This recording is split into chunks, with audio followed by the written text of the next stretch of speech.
ರೈತರು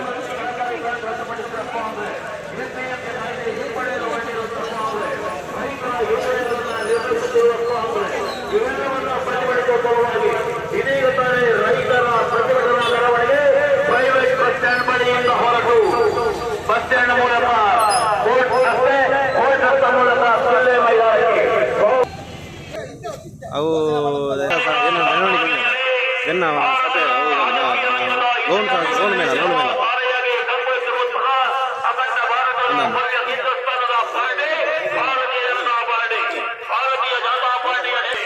ರಾಜ್ಯ ಕಾಂಗ್ರೆಸ್ ಸರ್ಕಾರದ ಜನವಿರೋಧ ನೀತಿಯನ್ನ ಪ್ರತಿಭಟಿಸುವ ಸಲುವಾಗಿ ಈ ಮೆರವಣಿಗೆ ಪ್ರೈವೇಟ್ ಬಸ್ ಸ್ಟ್ಯಾಂಡ್ ನ ಬಳಿಯಿಂದ ಹೊರಟು ನಗರದ ಪ್ರಮುಖ ಬೀದಿಗಳ ಮೂಲಕ ಜಿಲ್ಲೆ ರಾಜ್ಯದ ರೈತ ಮೋರ್ಚಾದ ಪ್ರಧಾನ ಕಾರ್ಯದರ್ಶಿಗಳಿಂದ ನಾಗೇಶ್ವರರು ಪಾಲ್ಗೊಳ್ಳಲಿದ್ದಾರೆ.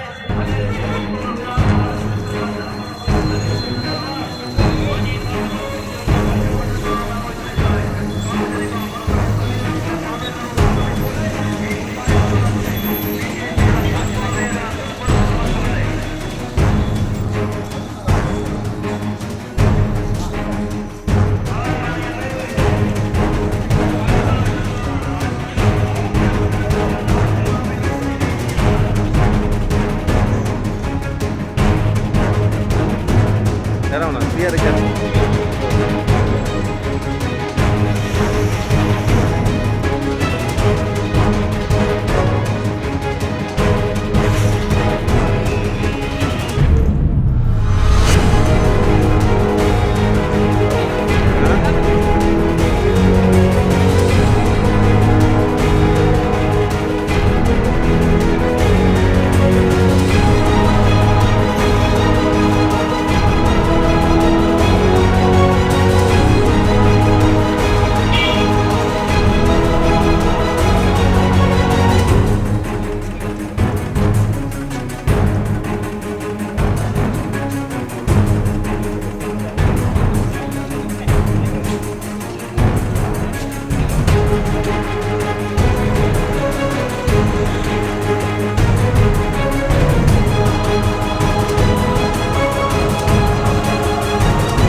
ಇವತ್ತು ಭಾರತೀಯ ಜನತಾ ಪಾರ್ಟಿಯ ವತಿಯಿಂದ ಕಾಂಗ್ರೆಸ್ ನ ವಿರುದ್ಧ ಇವತ್ತು ನಾವು ಪ್ರತಿಭಟನಾ ಸಭೆಯನ್ನ ಮಾಡ್ತಾ ಇದ್ದೇವೆ. ಕರ್ನಾಟಕ ರಾಜ್ಯದ ಇಡೀ ರಾಜ್ಯದಲ್ಲಿ ರೈತ ಮೋರ್ಚಾ ಮತ್ತು ವಿವಿಧ ಸಂಘಟನೆಗಳ ಮುಖಾಂತರ ರೈತರ ಮುಖಾಂತರ ಈ ಪ್ರತಿಭಟನೆಯನ್ನ ಸುಮಾರು 3-4 ದಿವಸದಿಂದ ಇಡೀ ರಾಜ್ಯಾದ್ಯಂತ ಆಗ್ತಾ ಇದೆ. ಈ ಸಂದರ್ಭದಲ್ಲಿ ಪುತ್ತೂರಿನಲ್ಲಿ ಕೂಡ ರೈತರ ಸಮಸ್ಯೆಗಳ ಬಗ್ಗೆ ರೈತ ಹೋರಾಟವನ್ನ ಈ ಸರ್ಕಾರ 107 ದಿವಸ ಇವತ್ತಿಗೆ ಆಗಿದೆ. ಇವತ್ತು ನಮ್ಮ ಸಾಧನೆ ಅಂತೇಳಿ ಹೇಳಿಕೊಂಡು ಡಂಗುರ ಬಾರಿಸಿಕೊಂಡು ತಿರುಗ್ತಾ ಇದ್ದಾರೆ. ಇವತ್ತು ಜನರ ತೆರಿಗೆ ಹಣದಿಂದ ಇವತ್ತು ಏನು ಯೋಜನೆಗಳನ್ನ ಕೊಟ್ಟಿದ್ದಾರೆ ಅದು ಕಾಂಗ್ರೆಸ್ಸಿನ ಮನೆಯಿಂದ ಕೊಟ್ಟ ಹಾಗೆ ನಮ್ಮ ಕಾಂಗ್ರೆಸ್ನವರು ಮಾತಾಡ್ತಾ ಇದ್ದಾರೆ. ಬಹುಶಃ ಹಿಂದೆ ಕೇಂದ್ರ ಸರ್ಕಾರ ಮತ್ತು ರಾಜ್ಯ ಸರ್ಕಾರ ಭಾರತೀಯ ಜನತಾ ಪಾರ್ಟಿ ಇರುವಾಗ ಇವತ್ತು ಏನು ಯೋಜನೆಗಳನ್ನು ಕೊಡ್ತಾ ಇತ್ತು ಆವಾಗ ಇದೇ ಕಾಂಗ್ರೆಸ್ನವರು ಹೇಳ್ತಾ ಇದ್ರು ಇದು ಯಾರ ದುಡ್ಡು ಅಂತೇಳಿ. ಎಲ್ಲರ ಕೇಂದ್ರ ಸರ್ಕಾರ ರಾಜ್ಯ ಸರ್ಕಾರದ ಎಲ್ಲ ಯೋಜನೆಗಳನ್ನ ಇವತ್ತು ಪಡ್ಕೊಂಡಿದ್ದಾರೆ. ಇವತ್ತು ರಾಜ್ಯ ಸರ್ಕಾರದ ಕೆಲವು ಗ್ಯಾರಂಟಿಗಳನ್ನ ಕೊಟ್ಟು ಇವತ್ತು ಖಜಾನೆ ಖಾಲಿ ಮಾಡುವಂತ ವ್ಯವಸ್ಥೆಯನ್ನು ಮಾಡುವಾಗ ಜನರ ತೆರಿಗೆ ಹಣದಿಂದಲೇ ಕೊಡುವಂತ ವ್ಯವಸ್ಥೆ.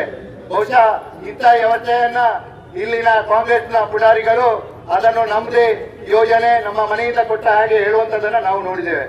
ಇವತ್ತು ನಮ್ಮ ಸರ್ಕಾರ ಇರುವಾಗ, ಯಡಿಯೂರಪ್ಪ ಮತ್ತು ಬೊಮ್ಮಾಯಿ ಅವರು ಇರುವಾಗ ರೈತರ ಪರವಾಗಿ ರೈತ ವಿದ್ಯಾನಿಧಿ ಯೋಜನೆ, ಕೇಂದ್ರದ ಮೋದಿ ಅವರು ಕೊಟ್ಟಂತ ಕಿಸಾನ್ ಸನ್ಮಾನ್ ಯೋಜನೆಯ ರಾಜ್ಯ ಸರ್ಕಾರದಿಂದ ಕೂಡ ಬೊಮ್ಮಾಯಿ ಅವರು ಅವಾಗ ಯಡಿಯೂರಪ್ಪನವರು 4,000 ರೂಪಾಯಿಯನ್ನ ಪ್ರತಿ ವರ್ಷ ಕೊಡ್ತಾ ಇದ್ರು.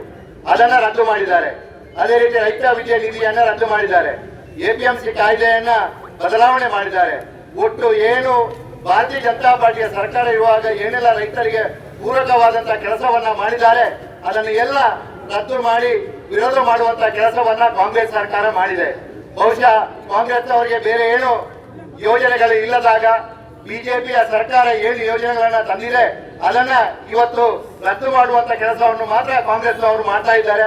ಇದರ ಬಗ್ಗೆ ರೈತರು, ನಾವು ಕಾರ್ಯಕರ್ತರು ನಾವು ಜಾಗೃತಿಯನ್ನ ಮೂಡಿಸಬೇಕು.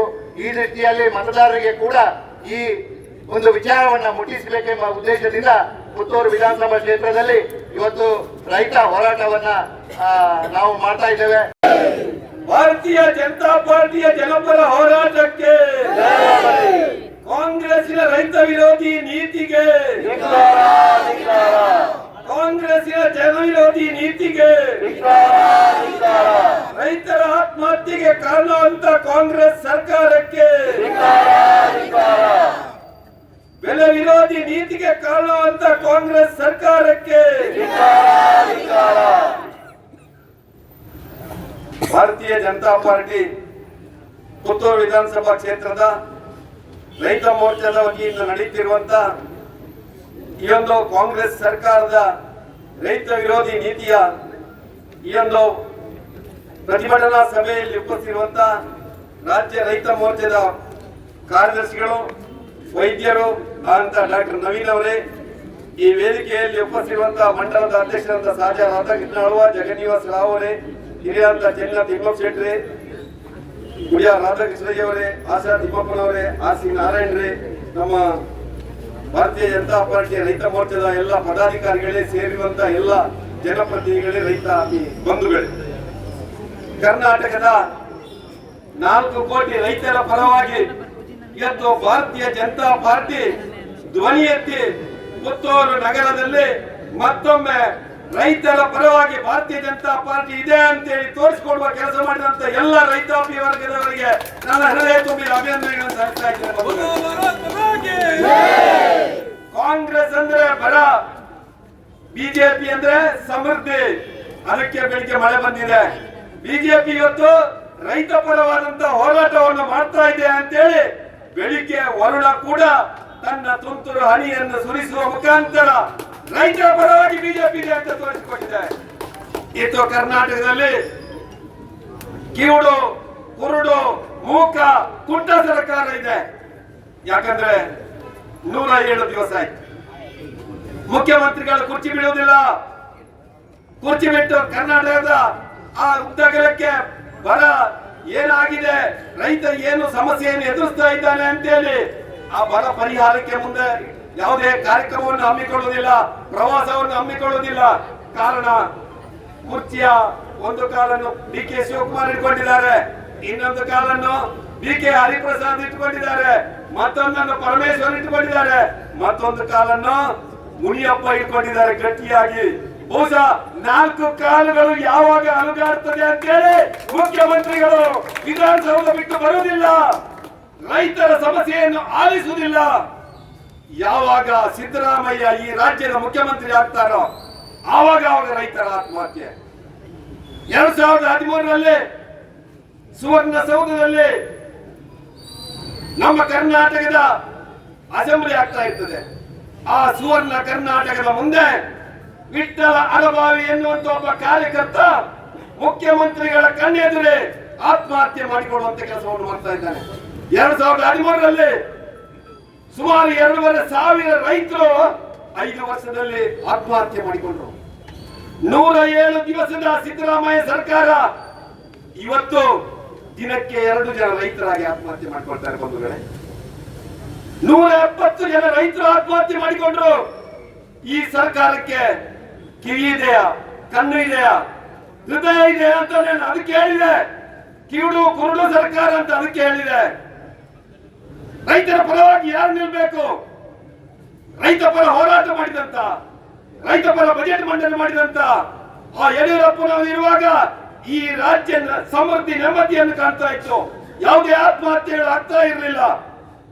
ರೈತರಿಗೆ ಏನೇನು ಕಾರ್ಯಕ್ರಮಗಳನ್ನು ಕೊಡಬೇಕಾ ಆ ಎಲ್ಲ ಕಾರ್ಯಕ್ರಮಗಳನ್ನು ಕೊಡುವ ಮುಖಾಂತರ ರೈತ ಪರವಾದಂತ, ರೈತರ ಹಿತಾಸಕ್ತಿಯನ್ನು ಕಾಣುವಂತ ಆ ಯಡಿಯೂರಪ್ಪ ಸರ್ಕಾರ ಏನೇನು ಕಾರ್ಯಕ್ರಮಗಳನ್ನು ತಂದಿದ ಆ ಎಲ್ಲವಕ್ಕೆ ತಿಲಾಂಜಲಿ ನೀಡುವ ಕೆಲಸ ಇವತ್ತು ಈ ಸಿದ್ದರಾಮಯ್ಯ ಸರ್ಕಾರ ಮಾಡಿದ ಬಂಧುಗಳೇ. ನಾನು ಒಬ್ಬ ರೈತ, ಹೆಮ್ಮೆ ಇದೆ ನನಗೆ. ಮಣ್ಣಿನ ಮಕ್ಕಳು ಇವತ್ತು ದೇಶದ ಆಸ್ತಿ. ಈ ಮಣ್ಣಿನ ಮಕ್ಕಳು ಉಳಿದ್ರೆ ಈ ದೇಶ ಉಳಿತದೆ, ಈ ಸಂಸ್ಕೃತಿ ಉಳಿತದೆ. ಈ ಕಾಂಗ್ರೆಸ್ ಸರ್ಕಾರಕ್ಕೆ ಈ ಸಂಸ್ಕೃತಿಯ ಬಗ್ಗೆ, ಈ ಮಣ್ಣಿನ ಮಕ್ಕಳ ಬಗ್ಗೆ ಇವತ್ತು ಕಾಳಜಿ ಇಲ್ಲ. ಇವತ್ತು ಒಬ್ಬ ಮಂತ್ರಿ ಹೇಳ್ತಾನೆ, ಒಬ್ಬ ರೈತ ಆತ್ಮಹತ್ಯೆ ಮಾಡಿಕೊಂಡ್ರೆ ಅವನಿಗೆ ಪರಿಹಾರ ಸಿಗ್ತದೆ, ಅದಕ್ಕೆ ಅವ ಆತ್ಮಹತ್ಯೆ ಮಾಡಿಕೊಂಡ. ಎಂತ ಬೇಜವಾಬ್ದಾರಿಯ ಮಾತು. ಸಿದ್ದರಾಮಯ್ಯ ಕ್ಯಾಬಿನೆಟ್ ಒಬ್ಬ ಮಂತ್ರಿ ಹೇಳುವಂತ ಮಾತು ಬಂಧುಗಳೇ. ಇವತ್ತು ಕರ್ನಾಟಕ ಕತ್ತಲೆಯಲ್ಲಿದೆ. ಮೊನ್ನೆ ನಮ್ಮ ಮಾಜಿ ವಿದ್ಯುತ್ ಸಚಿವರು ಉಲ್ಲೇಖ ಮಾಡಿದರು. ಆಗಸ್ಟ್ ತಿಂಗಳಲ್ಲಿ ಕರ್ನಾಟಕದಲ್ಲಿ ಬಹುಶಃ ವಿದ್ಯುತ್ ಬೇಡಿಕೆ ಎಷ್ಟಿತ್ತು ಅಂದ್ರೆ 16,954 ಮೆಗಾವ್ಯಾಟ್. ಬಹುಶಃ ಇದು ಇತಿಹಾಸದಲ್ಲಿ ಪ್ರಥಮ ಬಾರಿಗೆ ಅಷ್ಟು ಆಗಸ್ಟ್ ಅಲ್ಲಿ ಡಿಮಾಂಡ್ ಬಂದಿದೆ. ಯಾಕಂದ್ರೆ ಮಳೆ ಇಲ್ಲ, ಯಾವುದೇ ಡ್ಯಾಮ್ಗಳು ತುಂಬಲಿಲ್ಲ, ವಿದ್ಯುತ್ತಿನ ಅಭಾವ ಸೃಷ್ಟಿಯಾಯಿತು. ಕಾಂಗ್ರೆಸ್ ಏನ್ ಮಾಡಿತು? ಭ್ರಷ್ಟಾಚಾರಕ್ಕೆ ಎಲ್ಲಿಂದ ಆರಂಭ ಆಯ್ತು ಅಂದ್ರೆ ವಿದ್ಯುತ್ ಖರೀದಿಯಿಂದ ಆರಂಭ ಆಯ್ತು. ಈ ಸರ್ಕಾರ ಮೊದಲ ಯೋಚನೆ ಮಾಡಿದ್ರೆ ಖಾಸಗಿಯವರಿಂದ 4 ರೂಪಾಯಿಂದ 5 ರೂಪಾಯಿಗೆ ವಿದ್ಯುತ್ ಸಿಗ್ತಾ ಇತ್ತು. ಈ ಸರ್ಕಾರ 8 ರೂಪಾಯಿಂದ 9 ರೂಪಾಯಿ ತನಕ ಖರೀದಿ ಮಾಡ್ತಾ ಇದೆ ವಿದ್ಯುತ್ತಿಗೆ ದುಡ್ಡು ಕೊಟ್ಟು. ಕರ್ನಾಟಕದ ಜನತೆಯನ್ನು ಶೋಷಣೆ ಮಾಡ್ತಾ ಇದೆ. ಭ್ರಷ್ಟಾಚಾರದ ಕೂಪ ಕಾಂಗ್ರೆಸ್. ನಮ್ಮ ರೈತರು ಇವತ್ತು ಲೋಡ್ ಶೆಡ್ಡಿಂಗ್, ಪವರ್ ಕಟ್ ಅಂತೇಳಿ ಬಹುಶಃ ಇವತ್ತು ಕತ್ತಲೆಯಲ್ಲಿದ್ದಾರೆ. ಒಂದು ಕಡೆಯಿಂದ ಭಾಗ್ಯಗಳು, ಗ್ಯಾರಂಟಿಗಳು. ಯಾರಿಗೆ ಸ್ವಾಮಿ ಗ್ಯಾರಂಟಿ? ಕಾಂಗ್ರೆಸ್ ಅವರಿಗೆ ಗ್ಯಾರಂಟಿ. ಇವತ್ತು 5 ವರ್ಷ ಸರ್ಕಾರ ಗ್ಯಾರಂಟಿ ಅಂತೇಳಿ ಇವತ್ತು ಕಾಂಗ್ರೆಸ್ 200 ಯೂನಿಟ್ ವಿದ್ಯುತ್ ಉಚಿತ ಅಂತ ಕೊಟ್ಟು ಇವತ್ತು 63 ಯೂನಿಟ್ ಮಾತ್ರ ರೈತರಿಗೆ, ನಮ್ಮ ಸಾಮಾನ್ಯ ಜನರಿಗೆ ವಿದ್ಯುತ್ ಕೊಡ್ತಾ ಇದೆ ಬಂಧುಗಳೇ. ಕರ್ನಾಟಕವನ್ನು ಕತ್ತಲೆಯಾಗಿದಂತ ಆ ಕಾಂಗ್ರೆಸ್ ಇವತ್ತು ಬಹುಶಃ ಆ ಸಾಮಾನ್ಯ ಜನರ ಹಿಡಿ ಶಾಪವನ್ನು ಇವತ್ತು ಕಾಣ್ತಾ ಇದೆ. 5 ಭಾಗ್ಯಗಳನ್ನು, 5 ಗ್ಯಾರಂಟಿಗಳನ್ನು ಕೊಟ್ಟಿತ್ತು. ಆ ರೈತರಿಗೆ ಅನ್ನಭಾಗ್ಯ ಅಂತ ಕೊಟ್ಟಿತ್ತು. ಮೊನ್ನೆ ಒಬ್ಬ ರೈತನನ್ನ ಅಲ್ಲಿಗೆ ಬಂದಿದ್ದು, ಒಬ್ಬ ಅನ್ನಭಾಗ್ಯದ ಫಲಾನುಭವಿ. ಸ್ವಾಮಿ ಈಗ 140 ರೂಪಾಯಿ ಬರ್ಕೊಂಡು ತಿಂಗಳಿಗೂ 60 ರೂಪಾಯಿ, ಅರಿ 18 ರೂಪಾಯಿ, 32 ರೂಪಾಯಿ ಇಷ್ಟ ಕುಚಿಲಕ್ಕಿ ಜಾಸ್ತಿ ಆಗ್ತದೆ. ಜನ ಹೆಚ್ಚಿದೆ ತೊಂಡ. ಇದು ಪರಿಸ್ಥಿತಿ ಕರ್ನಾಟಕದ್ದು. ಒಂದು ಕಡೆಯಿಂದ ಕೊಟ್ಟು ಇನ್ನೊಂದು ಕಡೆಯಿಂದ ಒಳಗೆ ತಗೊಳ್ಳುವಂತ ಪರಿಸ್ಥಿತಿ ಕರ್ನಾಟಕ ಸರ್ಕಾರದ್ದು. ನಾನೊಬ್ಬ ಶಾಸಕನಾಗಿದ್ದೆ. ಕಳೆದ 5 ವರ್ಷದಲ್ಲಿ ಕರ್ನಾಟಕದಲ್ಲಿ ಬಹುಶಃ ಯಡಿಯೂರಪ್ಪ ಒನ್ ಮ್ಯಾನ್ ಆರ್ಮಿಯ ರೀತಿಯಲ್ಲಿ ಕ್ಯಾಬಿನೆಟ್ ಇಲ್ಲದೆ ಇರುವಾಗ, ಪ್ರಾಕೃತಿಕ ವಿಕೋಪಗಳಾದಾಗ ಬಹುಶಃ ಕಾಲಿಗೆ ಚಕ್ರ ಕಟ್ಟಿಕೊಂಡು ಸುತ್ತಾಡಿದ್ರು. ಇವತ್ತು 190 ತಾಲೂಕುಗಳಲ್ಲಿ ಬರ ಇದೆ. ಸಿದ್ದರಾಮಯ್ಯ ಏನ್ ಹೇಳ್ತಾರೆ? ಕೇಂದ್ರದ ಆ ಒಂದು ಪರಿಷ್ಕೃತ ಪಟ್ಟಿ ಬರಬೇಕು ನಮಗೆ. ಕೇಂದ್ರದ ಆ ಒಂದು ಏನು ಕಾರ್ಯಕ್ರಮದ ಅಡಿಯಲ್ಲಿ ಬಹುಶಃ ನಮಗೆ ಆ ಬರ ಪರಿಹಾರ ಮಾಡಲಿಕ್ಕೆ ಆಗ್ತಾ ಇಲ್ಲ. ಎಷ್ಟು ದಿವಸ ಆಯ್ತು ಬರ ಬಂದು? ಇವತ್ತು ಕರ್ನಾಟಕದಲ್ಲಿ ಯಡಿಯೂರಪ್ಪ ಸರ್ಕಾರ ಇರುವಾಗ ಪ್ರಾಕೃತಿಕ ವಿಕೋಪಗಳಾದಾಗ ಕೇಂದ್ರ ಸರ್ಕಾರವನ್ನು ಕಾಯಲಿಲ್ಲ, ಯಾವುದೋ ಕ್ಯಾಬಿನೆಟ್ ಮೀಟಿಂಗ್ ಕಾಯಲಿಲ್ಲ. ರೈತರ ಹಿತವನ್ನು ಕಾಪಾಡುವಂತದನ್ನ ಆದ್ಯ ಕರ್ತವ್ಯ ಅಂತ ಹೇಳಿ ತಕ್ಷಣ ಧುಮುಕುವಂತ ಕೆಲಸ ಮಾಡಿದ್ರು. ಕಾಂಗ್ರೆಸ್ ಸರ್ಕಾರ ಇವತ್ತು ಕುಂಟು ನೆಪ ಹೇಳ್ತಾ ಇದೆ, ಕೇಂದ್ರದ ಮೇಲೆ ಗೂಬೆ ಕೂರ್ತಾ ಇದೆ. ಸಿದ್ದರಾಮಯ್ಯನವರೇ ತಾಕತ್ತಿದ್ರೆ ಇವತ್ತೇ ಪ್ರವಾಸ ಹೊರಡಿ ಘೋಷಣೆ ಮಾಡಿ ಪ್ರಾಕೃತಿಕ ವಿಕೋಪಗಳಿಗೆ, ಬರ ಪರಿಹಾರಕ್ಕೆ ಏನ್ ಮಾಡ್ಬೇಕಾದ್ರೆ ಮಾಡುವಂತ ಕೆಲಸವನ್ನು ಮಾಡಿ. ಇವತ್ತು ಕರ್ನಾಟಕದಲ್ಲಿ ಸರ್ಕಾರ ಇದೆಯೋ ಇಲ್ವೋ ಅಂತ ಹೇಳಿ ಪ್ರಶ್ನೆ ಮಾಡುವಂತ ಸಂಗತಿ ಬಂದಿದೆ. ಬಹಳಷ್ಟು ರೈತರು ಬರ್ತಾ ಇದ್ದಾರೆ. ಇವತ್ತು ಈ ರೈತರಿಗೆ ಸಾಲ ಮನ್ನಾ, ಬಡ್ಡಿ ಮನ್ನಾ ಮಾಡುವ ಕೆಲಸವನ್ನು ಭಾರತೀಯ ಜನತಾ ಪಾರ್ಟಿ ಹಿಂದಿನ ಬಾರಿ ಮಾಡಿತ್ತು. ಸುಮಾರು 27,000 ಕೋಟಿ ರೂಪಾಯಿಯನ್ನು 1 ಲಕ್ಷದಾಗಿ ಸಾಲ ಮನ್ನಾ ಮಾಡುವಂತ ಸಂಗತಿ ಆಯ್ತು. ಶಶಿಕುಮಾರ್ ಬಾಲೆಟ್ ಡಿಸಿಸಿ ಬ್ಯಾಂಕ್ ಡೈರೆಕ್ಟರ್ ಕೂತಿದ್ದಾರೆ. ಹೊಸ ಹೊತ್ತು ಇವತ್ತು ಹೇಳ್ಬೋದು, ಎಷ್ಟು ಜನ ರೈತರಿಗೆ ಇನ್ನೂ ಕೂಡ ದುಡ್ಡು ಬರಲಿಲ್ಲ. ರೈತರ ಪರವಾಗಿದ್ರೆ ತಕ್ಷಣ ರೈತರ ಸಾಲ ಮನ್ನಾ ದುಡ್ಡನ್ನು ಮಂಜೂರು ಮಾಡಿ ರೈತರಿಗೆ 3 ಲಕ್ಷ ರೂಪಾಯಿಯಲ್ಲಿ 0% ಬಡ್ಡಿಯಲ್ಲಿ ಕೊಡ್ತಾ ಇದ್ದಂತ ಕರ್ನಾಟಕ ಸರ್ಕಾರ 5 ಲಕ್ಷಕ್ಕೆ 0% ಅಲ್ಲಿ ಕೊಡ್ತೇವೆ ಅಂತ ಹೇಳಿ ಅವರ ಪ್ರಣಾಳಿಕೆಯಲ್ಲಿ ಘೋಷಣೆ ಮಾಡಿದ್ರು. 3% ಬಡ್ಡಿಯಲ್ಲಿ 15 ಲಕ್ಷ ಅಂತ ಘೋಷಣೆ ಮಾಡಿದ್ರು. ಆ ಘೋಷಣೆಯಾಗಿ ಉಳಿದಿದೆ. ರೈತರಿಗೆ ಇನ್ನೂ ಕೂಡ ತಪ್ಪಲಿಲ್ಲ. ಇವತ್ತು ಘೋಷಣೆ ಮಾಡುವ ಸರ್ಕಾರ, ಅನುಷ್ಠಾನ ಮಾಡುವಂತ ಸರ್ಕಾರ ಅಲ್ಲ. ಹಾಲು ಉತ್ಪಾದಕರಿದ್ದಾರೆ, ಭಾರಿ ಸಂಖ್ಯೆಯಲ್ಲಿ ಬಂದಿದ್ದಾರೆ. ಇವತ್ತು ಹಾಲು ಉತ್ಪಾದಕರಿಗೆ ಬಿಜೆಪಿ ಸರ್ಕಾರ ಕ್ಷೀರ ಸಮೃದ್ಧಿ ಬ್ಯಾಂಕ್ ಅಂತೇಳಿ ಆರಂಭ ಮಾಡಿ ಸುಮಾರು 21 ಲಕ್ಷ ಹಾಲು ಉತ್ಪಾದಕರಿಗೆ 1,000 ಕೋಟಿಯನ್ನು ಬಜೆಟ್ ಅಲ್ಲಿ ಇಡುವಂತ ಸಂಗತಿ ಆಯ್ತು. ಇವತ್ತು ಕಾಂಗ್ರೆಸ್ ಸರ್ಕಾರ ಹಾಲು ಉತ್ಪಾದಕರ ಹಾಲಿಗೆ ಇವತ್ತು ಹುಳಿಯಿಂದುವಂತ ಕೆಲಸ ಮಾಡ್ತಾ ಇದೆ. ಆ ಕ್ಷೀರ ಸಮೃದ್ಧಿ ಬ್ಯಾಂಕ್ ಅನ್ನು ಕೈಬಿಟ್ಟಿದೆ. ರೈತರಿಗೆ 4 ತಿಂಗಳಿಂದ 5 ರೂಪಾಯಿಯಿಂದ 7 ರೂಪಾಯಿ ಸಬ್ಸಿಡಿ ಕೊಡ್ತೇವೆ ಅಂತೇಳಿ ಗೊತ್ತ ಹಾಕಿದೆ. ಎಲ್ಲಿ ಹೋದ್ರು ಇವತ್ತು ಬಹುಶಃ ಈ ಕಾಂಗ್ರೆಸ್ ಸರ್ಕಾರ ರೈತ ವಿರೋಧಿ ನೀತಿಯನ್ನು ಅನುಸರಿಸ್ತಾ ಇದೆ. ಇವತ್ತು ರೈತರಿಗೆ, ವಿಶೇಷವಾಗಿ ಗ್ರಾಮೀಣ ಭಾಗದಲ್ಲಿರುವ ರೈತರಿಗೆ ಆ ಒಂದು ಕೃಷಿ ಕಾರ್ಯವನ್ನು ಮಾಡಬೇಕೆಂದ್ರೆ ಪ್ರಧಾನಮಂತ್ರಿ ಅವರು ಇಡೀ ದೇಶದ ರೈತರನ್ನು ಮುಖ್ಯ ವಾಹಿನಿಗೆ ತರಬೇಕೆನ್ನುವಂತ ದೃಷ್ಟಿಯಿಂದ ಕಿಸಾನ್ ಸಮ್ಮಾನ್ ನಿಧಿ ಅಂತಂದ್ರು. ವರ್ಷಕ್ಕೆ 6,000 ರೂಪಾಯಿಯನ್ನು ರೈತರ ಖಾತೆಗೆ ಹಾಕುವಂತ ಕೆಲಸವನ್ನು ಮಾಡಿದ್ರು. ಸುಮಾರು 50 ಲಕ್ಷ ರೈತರು ಕರ್ನಾಟಕದ ಫಲಾನುಭವಿಗಳು ಬಂಧುಗಳೇ. ಯಡಿಯೂರಪ್ಪನವರು ವರ್ಷಕ್ಕೆ 4,000 ಕೊಡುವಂತ ಸಂಗತಿಯನ್ನು ಮಾಡಿದರು. ಸಿದ್ದರಾಮಯ್ಯ ಸರ್ಕಾರ ಬಂದ ತಕ್ಷಣ ಕಿಸಾನ್ ಸಮ್ಮಾನ್ ನಿಧಿಯನ್ನು ನಿಲ್ಲಿಸುವಂತ ಕೆಲಸ ಮಾಡಿದೆ. ಇವತ್ತು ಆ ರೈತರನ್ನು ಕತ್ತಲೆಯಲ್ಲಿ ಇಡುವಂತ ಕೆಲಸ ಮಾಡಿದೆ. ಕರ್ನಾಟಕದಲ್ಲಿ ಈ ಸಿದ್ದರಾಮಯ್ಯ ಸರ್ಕಾರ ಎಲ್ಲಿಯ ತನಕ ಇದೆಯೋ ಅಲ್ಲಿಯ ತನಕ ಬಹುಶಃ ಜನರಿಗೆ ಉಳಿಗಾಲ ಇಲ್ಲ, ರೈತರಿಗೆ ನೆಮ್ಮದಿ ಇಲ್ಲ. ಅದಕ್ಕಾಗಿ ಭಾರತೀಯ ಜನತಾ ಪಾರ್ಟಿ ಇವತ್ತು ಜನಪರವಂತ ಹೋರಾಟ, ಪುತ್ತೂರಿನ ಜನತೆಯ ಸಹಕಾರವನ್ನು ಪಡ್ಕೊಂಡು ಈ ಕಾಂಗ್ರೆಸ್ಸಿನ ಜನವಿರೋಧಿ ನೀತಿಯನ್ನು ಖಂಡಿಸಬೇಕು ಅಂತೇಳಿ ಇವತ್ತು ಇಂಥ ಒಂದು ಅದ್ಭುತವಾದಂತಹ ಕಾರ್ಯಕ್ರಮವನ್ನು ಹಮ್ಮಿಕೊಂಡು ಸಾವಿರಾರು ಸಂಖ್ಯೆಯಲ್ಲಿ ರೈತರು, ನಮ್ಮ ಸಹಕಾರಿಗಳು, ಎಲ್ಲ ಕಾರ್ಯಕರ್ತರು ಸೇರಿ ಈ ಹೋರಾಟವನ್ನು ಮಾಡ್ತಾ ಇದ್ದೇವೆ. ಮುಂದಿನ ದಿನಗಳಲ್ಲಿ ನಾವು ಹಳ್ಳಿಯಲ್ಲಿ ರೈತರ ಪರವಾಗಿ ಹೋರಾಟವನ್ನು ಮಾಡಲಿಕ್ಕಿದ್ದೇವೆ ಎನ್ನುವಂತ ಸಂದೇಶವನ್ನು ಕೊಟ್ಟು ಮಾತಾಡ್ತೇನೆ. ಬೋಲೋ ಭಾರತ್ ಮಾತಾ ಕಿ ಜೈ. ನನಗೆ ಕರಾವಳಿ ಭಾಗದಲ್ಲಿ ಸಂಘಟನೆಯಲ್ಲಿ ಪಾತ್ರ ವಹಿಸುವುದಂತಂದ್ರೆ ಬಹಳ ಸಂತೋಷ ಆಗ್ತದೆ. ಯಾಕಂತಂದ್ರೆ ಅವರಲ್ಲಿರ್ತಕ್ಕಂಥ ಶಿಸ್ತು, ಅವರಲ್ಲಿರ್ತಕ್ಕಂಥ ಬದ್ಧತೆ, ಅವರಲ್ಲಿರ್ತಕ್ಕಂಥ ದೇಶಾಭಿಮಾನ, ಅವರಲ್ಲಿರ್ತಕ್ಕಂಥ ಕಾಳಜಿ ನಿಜವಾಗ್ಲೂ ಕರ್ನಾಟಕ ರಾಜ್ಯಕ್ಕಲ್ಲ, ಇಡೀ ದೇಶಕ್ಕೆ ಅದು ಮಾದರಿ ಆಗಿರ್ತಕ್ಕಂಥ ವಿಷಯ. ಆ ಹಿನ್ನೆಲೆಯಲ್ಲಿ ಇಟ್ಕೊಂಡು ಬಿಜೆಪಿಯ ಮತ್ತೊಂದು ವಿಶೇಷ ಇರ್ತದೆ ಅಂದ್ರೆ, ನಾವು ಅಧಿಕಾರದಲ್ಲಿರಲಿ, ಅಧಿಕಾರದಲ್ಲಿ ಇಲ್ಲದೇ ಇರಲಿ, ನಮ್ಮದು ಜನಪರ, ಪ್ರಜಾಪರ, ಸಂವಿಧಾನ ಪರ ಇರ್ತಕ್ಕಂಥ ನಿಲುವುಗಳನ್ನ ನಾವು ಯಾವತ್ತೂ ಇಟ್ಕೊಳ್ತೀವಿ. ರಾಷ್ಟ್ರೀಯತೆ ಮತ್ತು ದೇಶದ ಅಭಿಮಾನ ಮತ್ತು ಹಿಂದುತ್ವದ ವಿಚಾರ ಬಂದಾಗ ನಮ್ಮ ಪಕ್ಷ ಯಾವುದೇ ವಿಷಯಕ್ಕೂ ಕಾಂಪ್ರಮೈಸ್ ಆಗ್ತಕ್ಕಂಥ ವಿಚಾರಧಾರೆಯಲ್ಲಿ ನಾವಿಲ್ಲ. ಮುಖ್ಯವಾಗಿ ಇವತ್ತು ರಾಜ್ಯಾದ್ಯಂತ ನಮ್ಮ ರಾಜ್ಯಾಧ್ಯಕ್ಷರಾದಂಥ ಕಟೀಲ್ ಜಿ ಅವರು ಮತ್ತು ರೈತ ಮೋರ್ಚಾ ಅಧ್ಯಕ್ಷರಾದಂಥ ಶ್ರೀ ಹಿರಣ್ಣ ಕಡಾಡಿಯವರ ನೇತೃತ್ವದಲ್ಲಿ ರಾಜ್ಯಾದ್ಯಂತ ನಾವು ಜಿಲ್ಲಾ ಮಟ್ಟದಲ್ಲಿ ಪ್ರತಿಭಟನೆಯನ್ನು ಮಾಡಿದ್ವಿ. ಮಂಡಲ ಮಟ್ಟದಲ್ಲಿ ಈಗ ನಡೀತಾ ಇದೆ ರಾಜ್ಯಾದ್ಯಂತ. 312 ಮಂಡಲಗಳಲ್ಲಿ ಸಕ್ರಿಯವಾಗಿ ಕೆಲಸಗಳನ್ನು ನಾವು ತೊಡಗಿಕೊಂಡಿದ್ವಿ. ಯಾಕೆ ಈ ಪ್ರತಿಭಟನೆ? ಕಾಂಗ್ರೆಸ್ ಸರ್ಕಾರದ ರೈತ ವಿರೋಧಿ ನೀತಿಯ ವಿರುದ್ಧವಾಗಿ ಜಿಲ್ಲಾ ಮಟ್ಟದಲ್ಲಿ, ಮಂಡಲ ಮಟ್ಟದಲ್ಲಿ ಮತ್ತು ಶಕ್ತಿ ಕೇಂದ್ರ ಮತ್ತು ಬೂತ್ ಮಟ್ಟದಲ್ಲಿ ನಾವು ಇದನ್ನು ತೆಗೆದುಕೊಂಡು ಹೋಗಬೇಕು. ಇದ್ರ ಮುಖಾಂತರ ಜನರಲ್ಲಿ ಇರ್ತಕ್ಕಂಥ ಕಾಂಗ್ರೆಸ್ ವಿರೋಧಿ ನೀತಿಯನ್ನ ಗಟ್ಟಿಗೊಳಿಸಬೇಕು ಮತ್ತು ಕಾಂಗ್ರೆಸ್ ಸರ್ಕಾರ ಮಾಡ್ತಿರ್ತಕ್ಕಂಥ ರೈತ ವಿರೋಧಿ ನೀತಿಯನ್ನ ಜನರ ಮನಸ್ಸಲ್ಲಿ ಹೇಳಬೇಕು ಅಂತ ವಿಚಾರಧಾರೆ ಇಟ್ಕೊಂಡು ನಾವು ಈ ಕಾರ್ಯಕ್ರಮ ಹಮ್ಮಿಕೊಂಡಿದ್ದೀವಿ. ಮಾನ್ಯ ಸಿದ್ದರಾಮಯ್ಯವರ ತಂಡ ರಾಜ್ಯದಲ್ಲಿ ಏನ್ ಕೆಲಸ ಮಾಡ್ತಾ ಇದೆ ಅಂತಂದ್ರೆ, ತಮಗೆಲ್ಲ ಗೊತ್ತಿದೆ, ಈ ರಾಜ್ಯದ ಮತ್ತು ದೇಶದ ಬೆನ್ನೆಲುಬು ರೈತ, ಈ ದೇಶದ ಉದ್ಧಾರಕ್ಕೆ ಕಾರಣ ಆಗಿರ್ತಕ್ಕಂಥ ಒಂದು ಅನ್ನದಾತ. ಪ್ರತಿಯೊಬ್ಬ ನಾಗರಿಕರು, ಈ ದೇಶದಲ್ಲಿರ್ತಕ್ಕಂಥ ರಾಜ್ಯದಲ್ಲಿರ್ತಕ್ಕಂಥ ಪ್ರತಿಯೊಬ್ಬ ನಾಗರಿಕರನ್ನು ನಾವು ಊಟ ಮಾಡುವಾಗ ನೆನೆಸ್ಕೋವಾಗಿರ್ತಕ್ಕಂಥ ವ್ಯಕ್ತಿ ಯಾರಂತಂದ್ರೆ ಅದು ರೈತ.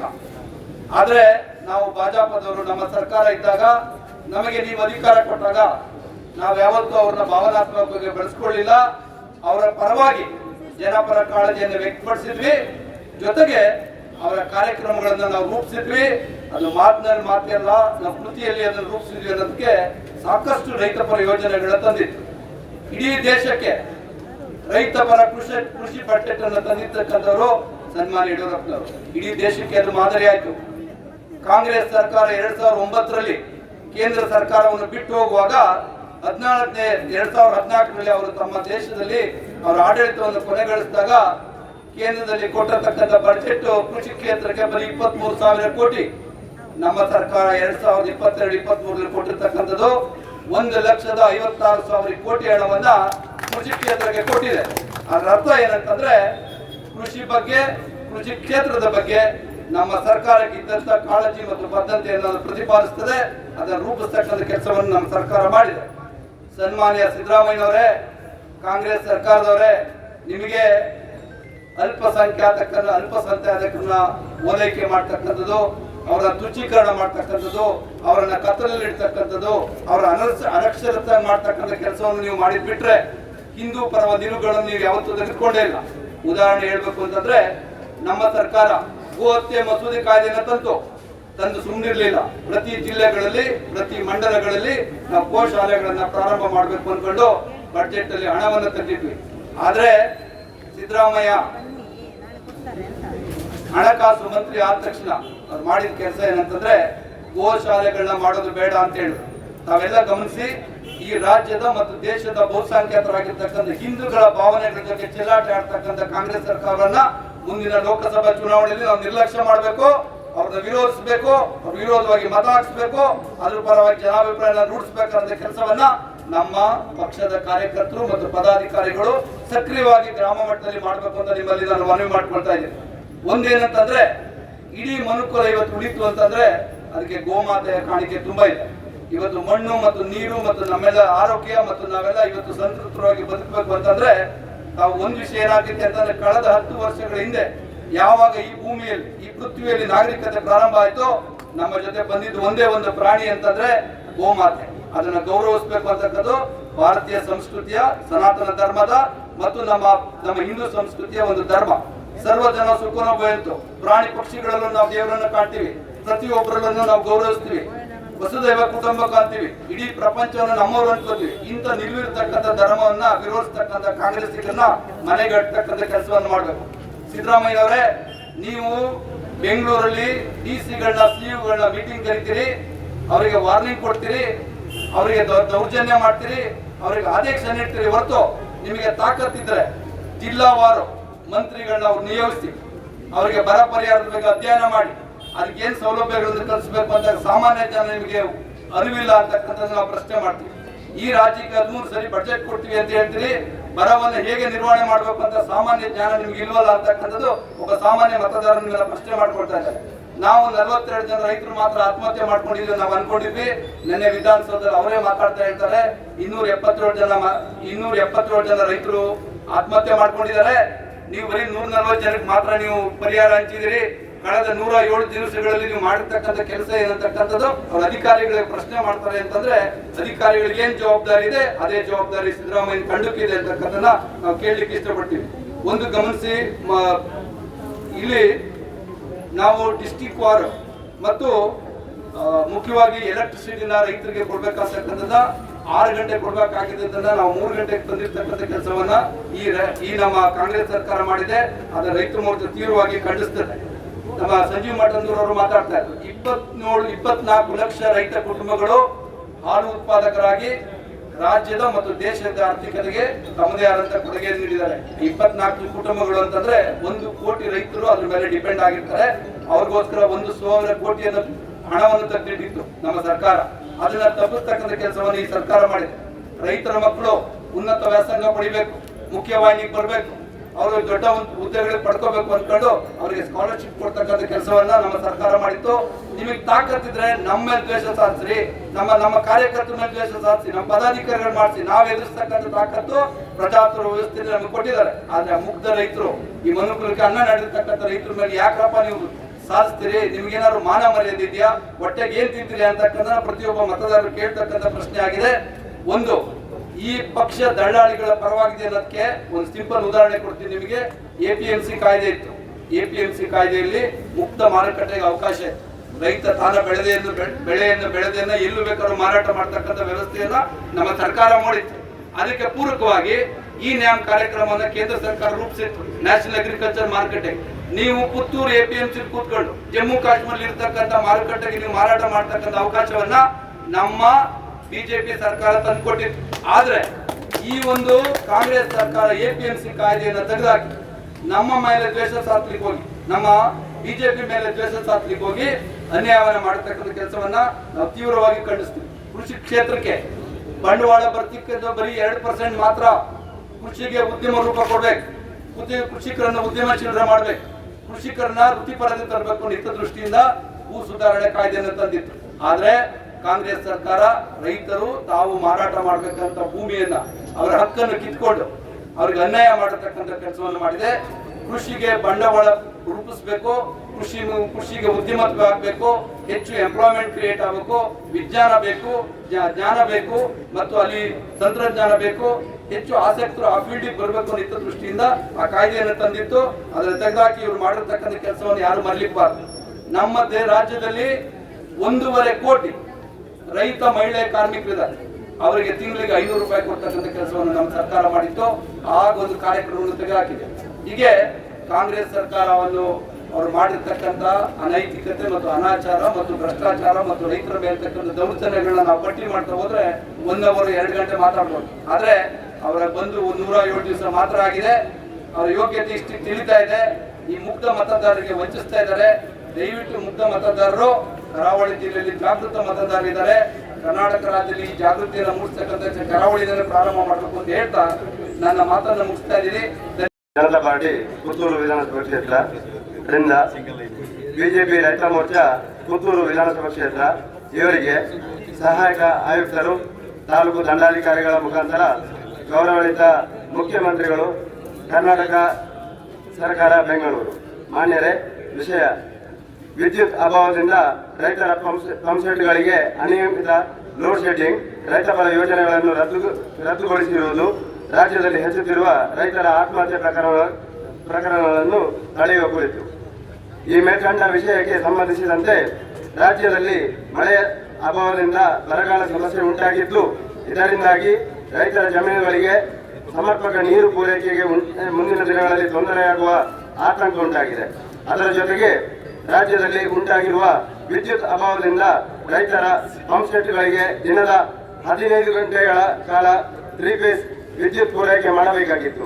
ಆದರೆ ಇತ್ತೀಚೆಗೆ ಅನಿಯಮಿತ ಲೋಡ್ ಶೆಡ್ಡಿಂಗ್ಗಳ ಪರಿಣಾಮ ಹಗಲು ಹೊತ್ತಿನಲ್ಲಿ ವಿದ್ಯುತ್ ಪೂರೈಸುವಲ್ಲಿ ಸರ್ಕಾರ ವಿಫಲವಾಗಿದೆ.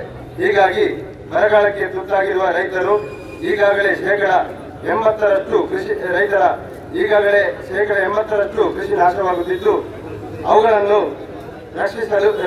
ರಕ್ಷಿಸಿಕೊಳ್ಳಲು ವಿದ್ಯುತ್ ಸಮಸ್ಯೆ ಉಂಟಾಗಿ ರೈತ ಪರದಾಡುವಂತಹ ಸ್ಥಿತಿ ನಿರ್ಮಾಣವಾಗಿದೆ.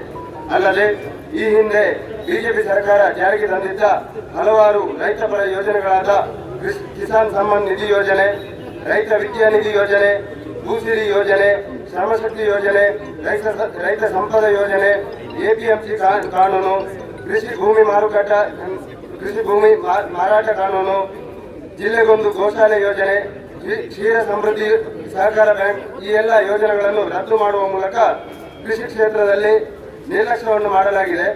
ಕಾಂಗ್ರೆಸ್ ಸರ್ಕಾರ ಅಧಿಕಾರಕ್ಕೆ ಬಂದಾಗ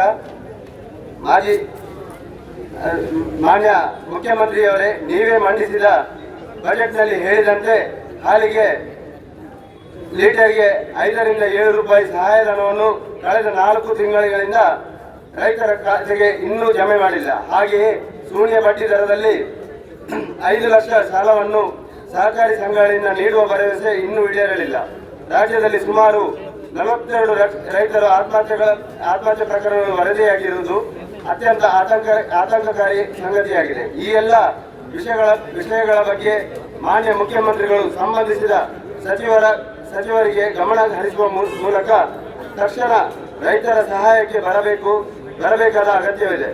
ಹೀಗಾಗಿ ರಾಜ್ಯದಲ್ಲಿ ರೈತರ ಪಂಪ್ ಸೆಟ್ಗಳಿಗೆ ಉಂಟಾಗಿರುವ ಅನಿಯಮಿತ ಲೋಡ್ ಶೆಡ್ಡಿಂಗ್ ಅನ್ನು ರದ್ದುಪಡಿಸಿ ದಿನದ 15 ಗಂಟೆಗಳ ಕಾಲ ವಿದ್ಯುತ್ ಪೂರೈಸುವುದು ಸೇರಿದಂತೆ ಮಳೆಯ ಅಭಾವದಿಂದ ಉಂಟಾಗಿರುವ ಬರಗಾಲ ಸ್ಥಿತಿ ನಿವಾರಣೆಗೋಸ್ಕರ ಸರ್ಕಾರ ಅಗತ್ಯ ಕ್ರಮ ಕೈಗೊಳ್ಳಬೇಕು ಹಾಗೂ ರೈತರ ಆತ್ಮಹತ್ಯೆಯಂತಹ ಅನಾಹುತಗಳಿಗೆ ಆಸ್ಪದ ಕೊಡದಿರುವ ರೀತಿಯಲ್ಲಿ ರೈತರ ವರ್ಗಕ್ಕೆ ಧೈರ್ಯ ತುಂಬುವ ಮತ್ತು ಅವರನ್ನು ಆರ್ಥಿಕವಾಗಿ ಸಶಕ್ತರನ್ನಾಗಿ ಮಾಡುವ ಯೋಜನೆಗಳನ್ನು ಹಮ್ಮಿಕೊಳ್ಳಬೇಕಾಗಿದ್ದು ಅತ್ಯಂತ ಅವಶ್ಯಕವಾಗಿದೆ.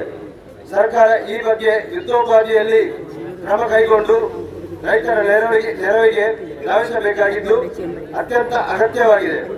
ಹೀಗಾಗಿ ಇಂದು ರೈತರೊಂದಿಗೆ ತಾಲೂಕು ಆಡಳಿತ ಸೌಧದ ಎದುರಿನಲ್ಲಿ ಪ್ರತಿಭಟಿಸಿ ಈ ಪತ್ರವನ್ನು ತಮಗೆ ಸಲ್ಲಿಸುತ್ತಿದ್ದು ಅತಿ ಶೀಘ್ರದಲ್ಲಿ ಸೂಕ್ತ ಕ್ರಮಗಳನ್ನು ಕೈಗೊಳ್ಳಬೇಕಾಗಿ ವಿನಂತಿ.